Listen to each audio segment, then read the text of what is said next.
At the noisiest corner of town, traffic roared like an angry ocean. Nobody cared, except Amir, standing there in patched shoes, clutching a bag stitched from scraps. Then she saw it. An old man, frozen at the curb, his cane trembling while cars lunged past. People streamed around him, blind to his fear. Some even snickered when Mira stepped forward. But she didn't hesitate.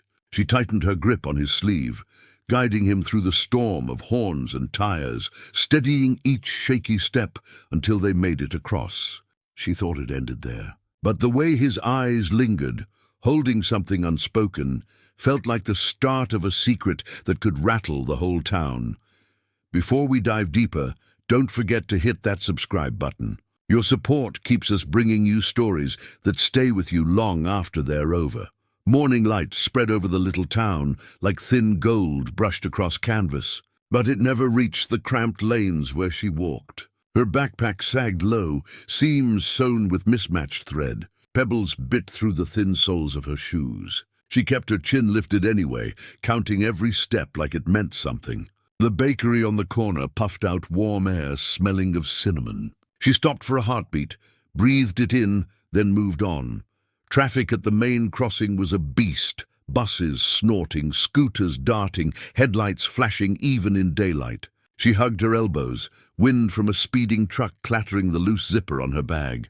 That's when she noticed him, an elderly man pale as paper standing a few feet away. His cane tip shook, his hat sat crooked, his lips pressed tight as if the whole road had teeth. He edged one shoe forward, then quickly back, eyes darting over the river of cars. Nobody slowed. A couple strolled past, sipping iced coffee, never looking up. A man snapped a photo over her shoulder. A teen on a scooter laughed into his headset, leaving a trail of fuel and rubber. Behind a mailbox, two women whispered like the town's gossip channel. "That's the girl who scrubs floors after school," one murmured. "Always looks worn out," the other sighed. "People like her should mind their own mess." Their eyes slid away when she turned. The strap of her bag rubbed against her collarbone. She rolled her shoulder. She could keep going. Her shift started soon. Homework waited. And the sink at home groaned when the tap turned. But the way his knuckles blanched on the cane, the way his breath caught like a clock skipping seconds, pinned her in place. She stepped closer, palms open, heartbeat steadying against the noise pressing in from all sides. Heat rose from the road, thick with oil and old rain. She planted her shoes on the painted white of the crosswalk, testing her balance as she searched for a crack in the traffic. Cars streaked past like silver fish. She drew a breath, counted 1, 2, 3. A horn blared, tires hissed. She raised a hand, small but firm, and the first driver slowed. Then another. She eased forward, careful not to startle him, eyes on his feet, the cane, the curb waiting across the street.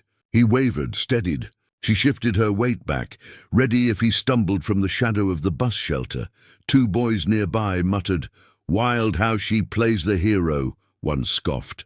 "For what?" "No one's recording," the other replied. Though his gaze stayed fixed, the light flicked. Engines growled. Time stretched thin as wire. She waited for the rush to break, for an opening to bloom. Then gently, she moved with him. No tugging, no rush. Just a calm escort through the roaring flood. Step by step, she matched his rhythm, guiding him like a promise she refused to let go. At the halfway mark, a bus mirror brushed the air near her sleeve. She didn't flinch. She tightened her focus, kept him steady, and led him along the painted lines, each step a quiet vow. The far curb felt at once too far to trust and close enough to dare. Sweat tickled her hairline, fingers tingling as she reached the last painted stripe. She guided him onto solid pavement, checking that his shoes had found their balance before letting the storm of traffic fade back into ordinary sound. Her chest rose and fell, shoulders loosening just a fraction. A speck of dust clung to her skirt. She brushed it off, tugged the backpack higher, ready to slip quietly into the rest of her day. Behind her, the town pulsed forward. Ahead, the day cracked open by a sliver. The old man leaned harder on his cane now that they were safe. His breath rasped, but he kept nodding, as though reassuring himself that he'd survived another crossing. She lingered a heartbeat longer, twisting her bag strap.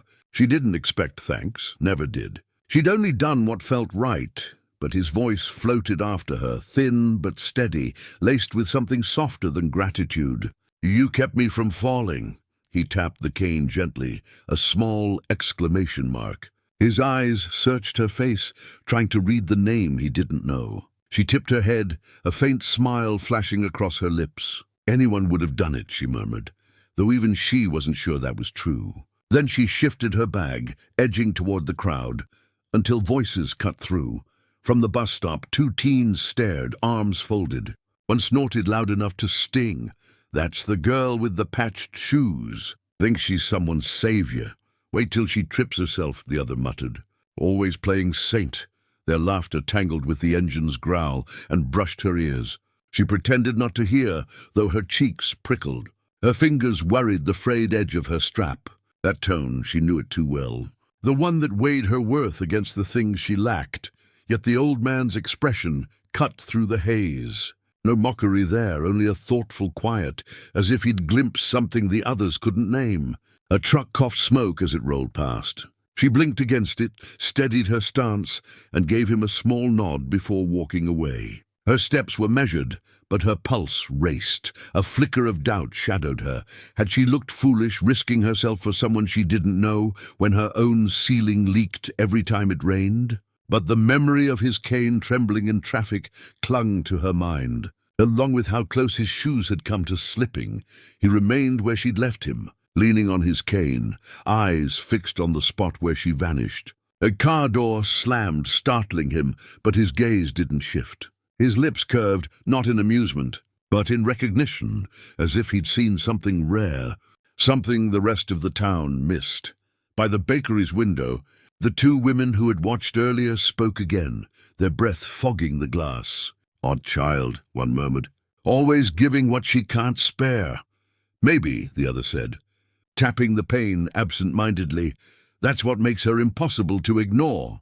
Around the corner, Mira squared her shoulders against the whispers. She tugged her sweater sleeve down, tightened the knot in her backpack strap, and let the town's chatter close over her like water.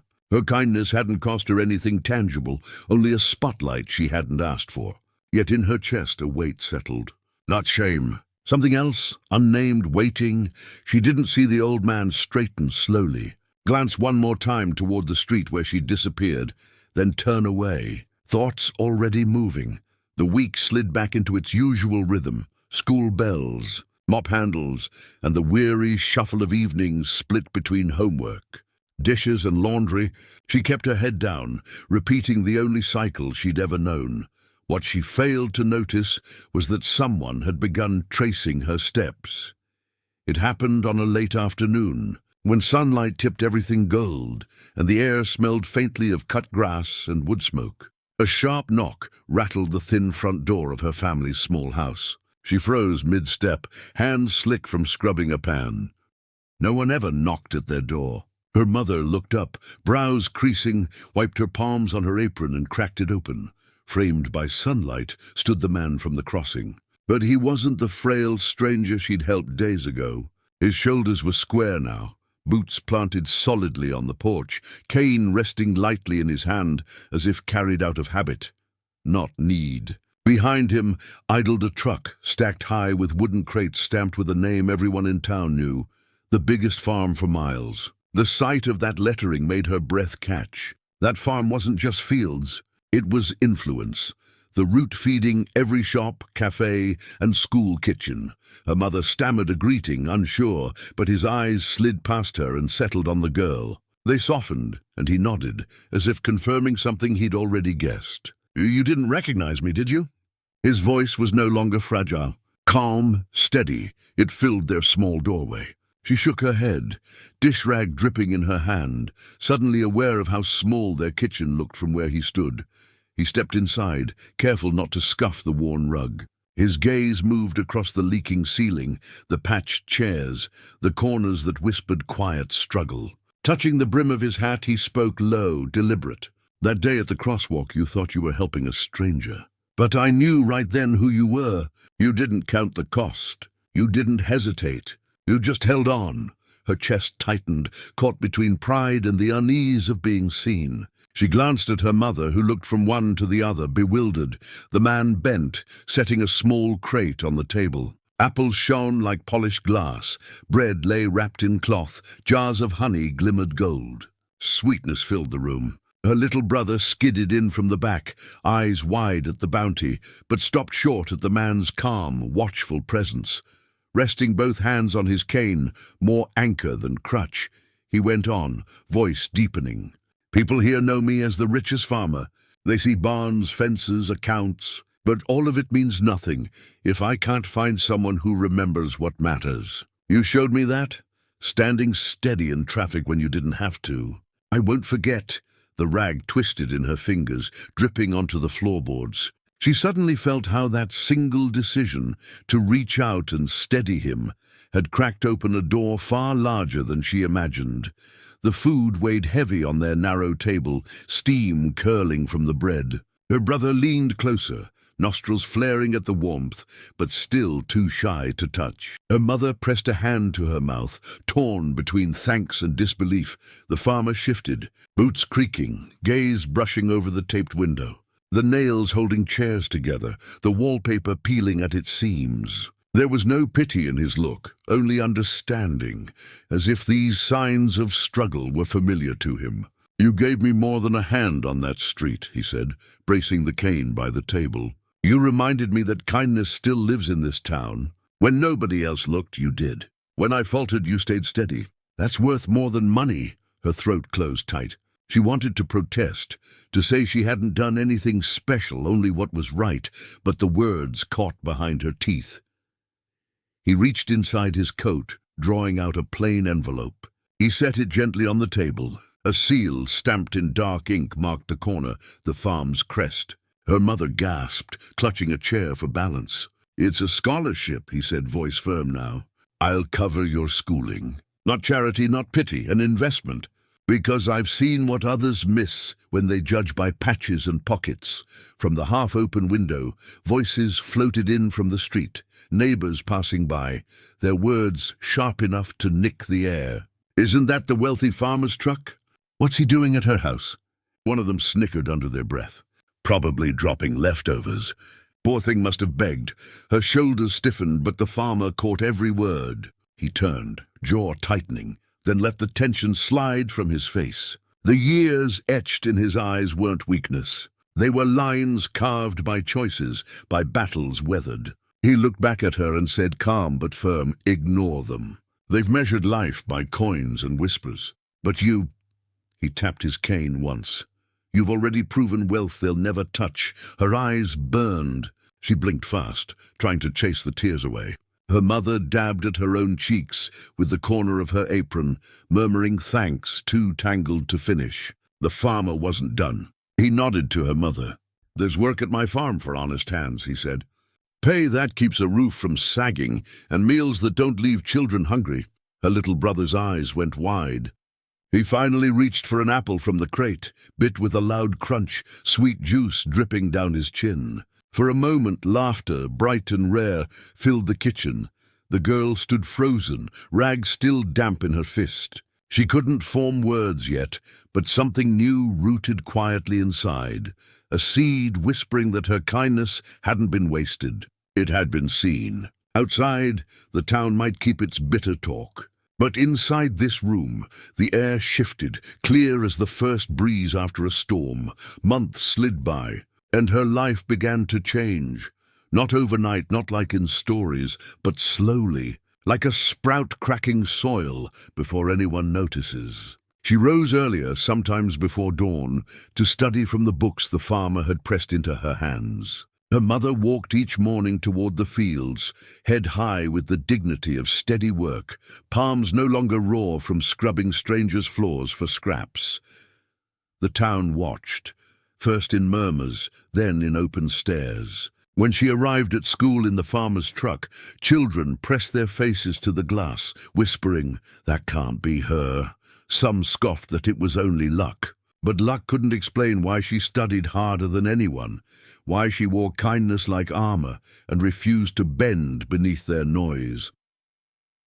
One evening, the school auditorium buzzed with chatter. Chairs scraped, programs fluttered, the scent of chalk and cheap perfume hung in the air. On stage, her name rang out for academic excellence. She walked forward, braids neat, a clean dress swaying at her knees. Her new shoes, simple but whole, clicked softly against the polished floor.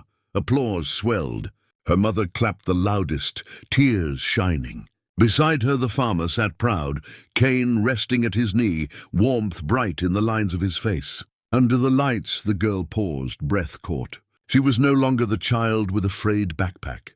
She wasn't invisible. She bowed her head, not to boast, but to honor what had brought her here. And deep inside she knew. The choice she made at a busy crosswalk, the choice to steady someone the world overlooked, had carried her further than she'd dared dream. The crowd's cheers faded against one clear truth. Sometimes the smallest act of compassion is the spark that reshapes not just a single life, but an entire town's way of seeing. If this story touched you, remember, even the simplest kindness can rewrite a destiny.